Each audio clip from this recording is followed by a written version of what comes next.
Chapter 21, Loss. That night we slept in the clearing. We chose to stay outside. Inside seemed too claustrophobic, and besides, we were more than happy to be close to the lodge. Son, plenty of room in my place. I'd helped my dad to his place, and then I'd waited in the main living space while he went behind the screen to change and get ready for bed. His spot backed into a natural corner in the cave, so that 2 of the 4 walls were stone. The other 2 had been crafted with a wooden frame hung with wool blankets.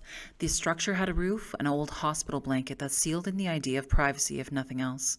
In the space was a cot and a small shelf made from planks of wood, separated with cut logs and filled with books, folded clothes, papers, and some braided and bunched herbs. His rosary beads hung from the corner of his shelf, and in between a pile of cards and a stack of spineless books was a framed plastic ID card. I went in close, checking that he was still busy behind the screen first. It was my mother's health card, the green plastic embedded with white letters that spelled out her name, Mary E. Dusome. Sex, female. Date of birth, 03/15/2027. Issued, 04/11/2049. The rectangle for her picture was harder to make out. It was dark with age and wear, like she'd been standing in the shadows even then.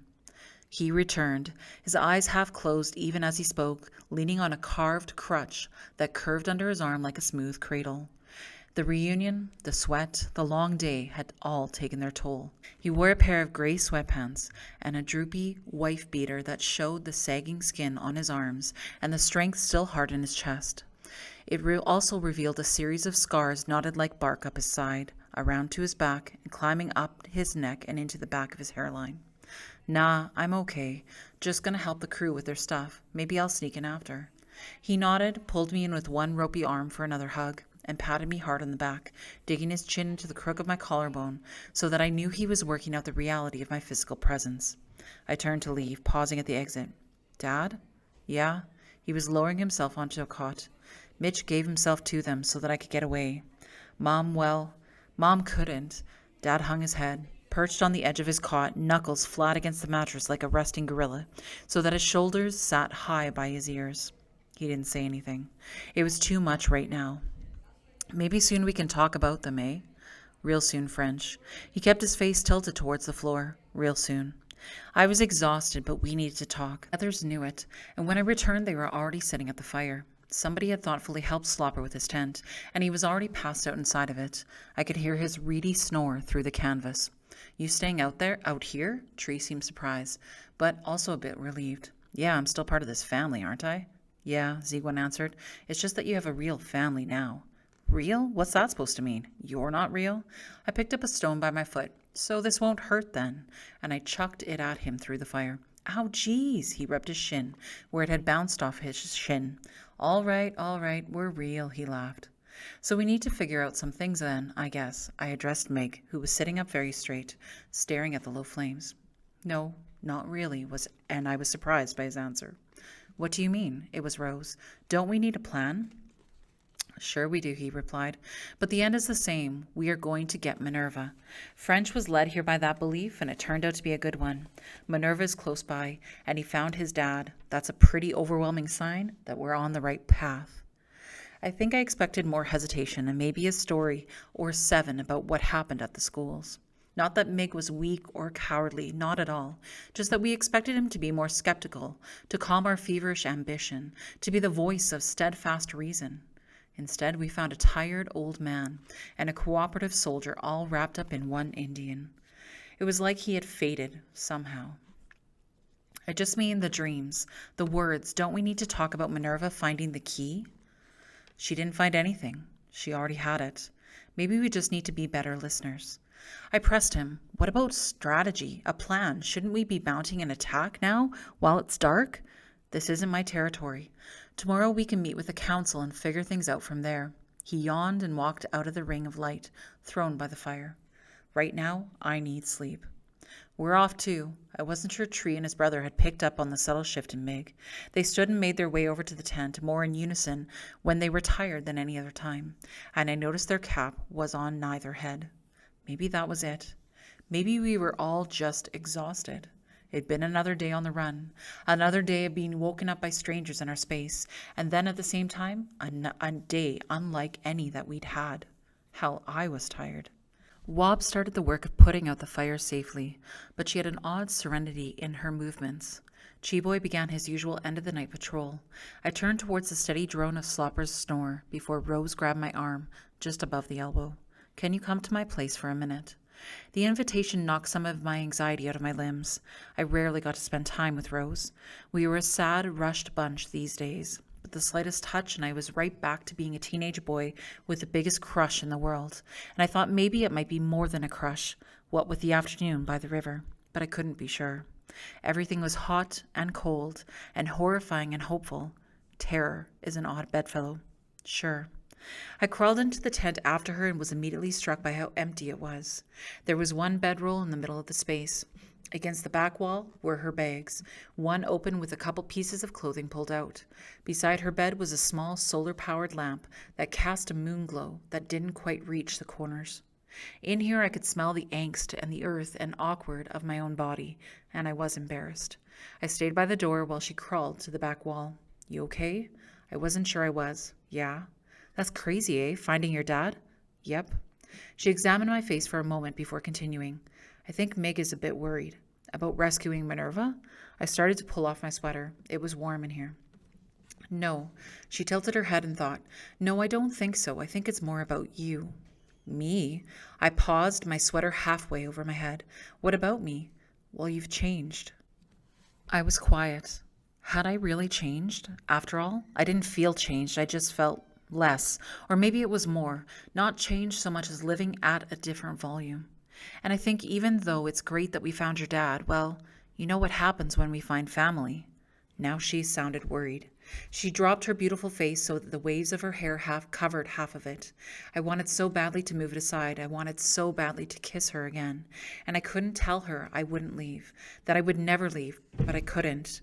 The memories I carried from that day I'd had with my parents were kept in the cradle boards in my mind, situated in complete safety, even the bad ones. In them, there's always this feeling, an understanding more than an emotion, of protection. It didn't matter what was happening in the world. My job was to be Frances. That was all, just to remain myself. And now, well, now I had a different family to take care of. My job was to hunt and scout and build camp and break camp, to protect the others. I winced even thinking of it. My failure. I'd failed at protecting, and now, as a result, I'd failed at remaining myself. Maybe I would stay. Maybe it was the only way I could keep my sanity, to stay with my dad and inch my way back to Frances. She made her way, on hands and knees, across her bed and over to me. "I won't ask you to come with us, French. I wouldn't do that to you." She was right in front of me now, her face an inch from mine. She smelled like sweet grass and a deeper smoke. Despite the shock of finding my dad, the odd behavior of Meg, the confusion of the new place and how we arrived, the stress of Minerva's impending rescue, all I wanted to do was kiss this girl, and so I did. She didn't pull away, and so I leaned in until we were pushed back on the layers of blankets that made up her bed. I pulled back to look at her to make sure she was good, and she smiled, grabbed my braid, and brought me back to her. And I can't say how long we were like that before the song interrupted us, but when I caught my breath and came out into the bowl of the valley, it was full dark. It was impossible to ignore for a few reasons. For one, any sort of noise could bring the predators, so we tried to stay quiet.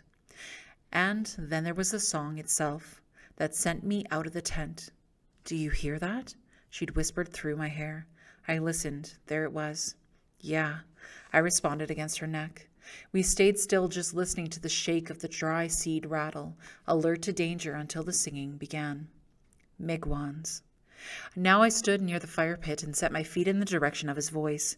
It was a low, moaning voice, the kind the body used to travel through pain, the kind a child used when they realize the higher-pitched tones used for bringing their mothers isn't working and they are alone after all. From the back entrance of the cave, I saw several guards. They, too, were listening. But since they stayed there by the doorway, I guessed they weren't too concerned, and we weren't in any imminent danger. I found Mig by the southwest wall. He lit a smudge and a candle so that his face was clear in the handful of light and obscured by the handfuls of smoke. I stood back a bit while he sang, knocking his rattle against the air and rocking on his heels where we rested. It was warmer outside now, and the wind in this valley was minimal.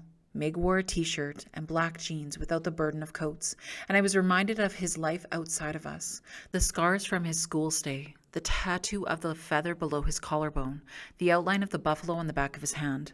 His hair seemed longer than usual, and the sides had grown in so that he seemed younger, less severe. His duct tape boots were pulled off of his feet and placed at the edge of the light where he sat. I waited until he was done singing, until after he had mumbled some words and smudged himself.